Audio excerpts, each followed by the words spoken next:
দিনাজপুরের উত্তর শিবপুরের এই সাঁওতাল গ্রামে চলছে বিয়ের আয়োজন। কৃষ্ণাপ্রিয়া মুর্মু ও শিবু হেমব্রমের বিয়ে আজ। রীতি অনুযায়ী সাদা কাপড়ে হলুদের রস দিয়ে তৈরি করা হয়েছে কনের পরনের শাড়ি, হাতে বাঁধা আম পাতার পুটুলি। বিয়ের মঞ্চের পাশে পোঁতা আছে আম গাছের ডাল, ওপরে রয়েছে সংকেতদাতার মূর্তি, যাতে অশুভ চিন্তা ও শক্তি নিপাত যায়। অতিথিদের পরিবেশনের জন্য বড় হাঁড়িতে রাখা হয়েছে হান্ডিয়া বা হাড়িয়া নামের পানীয়। তবে এই বিয়েতে বরের পোশাক থেকে শুরু করে অনেক কিছুতেই সাঁওতাল রীতির ছোঁয়া নেই। তো আগে আমরা শাল পাতা, যে কোনো অন্যান্য মহুয়া পাতা দিয়ে আমরা মাড়োয়া করতাম। আগে তো আমরা বিয়ে করতাম, মেয়েদের পক্ষ থেকে কোনোদিনও বরযাত্রীদেরকে খাওয়াইতো না। হ্যাঁ, ওদেরকে আমরা গাছের নিচে রাখতাম। আদিবাসী সাঁওতাল বিয়ের এমন অনেক রীতি ধীরে ধীরে হারিয়ে যাচ্ছে। যেমন এখানে আদিবাসী বাদ্যযন্ত্র তুমদা, তিরিও থাকলেও ঢোল, খঞ্জন বা হারমোনিয়ামের মতো বাদ্যযন্ত্রেরই প্রাধান্য দেখা যাচ্ছে। বিয়েতে আসা অতিথিদের পরনে সাঁওতাল আদিবাসী পোশাকের ছোঁয়াও তেমন ছিল না।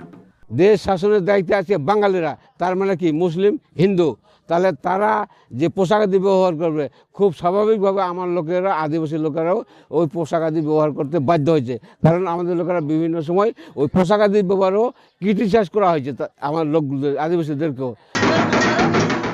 ঢোল মাদলের তালে নাচ গান আর পুরো গ্রাম জুড়ে একসময় সাঁওতাল বিয়ের উৎসব চলত প্রায় 5 দিন ব্যাপী, যা এখন বড়জোর 2 দিন ধরে চলে।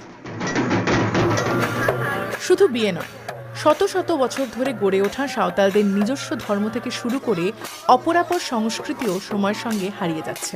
সমাজে যে এটাকে বলে যে এসিমিলেশনের প্রক্রিয়া, হেজেমনির প্রক্রিয়া, একটা যেই যার ক্ষমতা আছে সে ক্ষমতাবান ক্ষমতাহীনের উপরে তার সংস্কৃতিটাকে চাপিয়ে দেয়, অথবা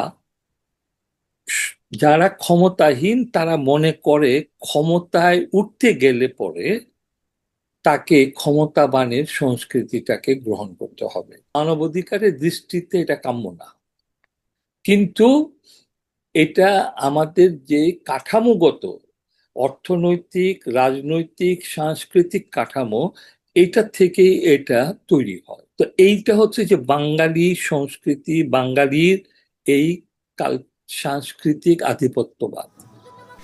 এই আধিপত্যের মাঝেও নিজেদের ভাষা আর সংস্কৃতিকে যতটা সম্ভব টিকিয়ে রাখতে চান বাংলাদেশের অন্যতম বৃহৎ এই আদিবাসী জনগোষ্ঠীর সদস্যরা। আমাদের সাঁওতাল সম্প্রদায়, আমরা বাংলাদেশের দ্বিতীয় বৃহত্তম জনগোষ্ঠী, কিন্তু তারপরও আজকে আমরা প্রি প্রাইমারিতেই আমাদের যে নিজস্ব ভাষা বা যে অলচিকি বর্ণমালা রয়েছে সেটা আমরা এখনো সরকারের কাছ থেকে আসলে স্বীকৃতি আদায় করতে পারি নাই। যদি প্রাতিষ্ঠানিকভাবে, সরকারিভাবে আমাদের ধর্মীয় বলেন, সামাজিকভাবে এই বিষয়গুলো যদি সংরক্ষণ না করেন, তাহলে কিন্তু আমাদের আর টিকে থাকা লাগবে না, আমরা বিলুপ্ত হয়ে যাব। চিড়িয়াখানার জন্তুরের মতন আমাদেরকে খুঁজে বেড়াইতে হবে। সেটি যেন না হয়, সেজন্য রাষ্ট্রের সহযোগিতা চান তারা।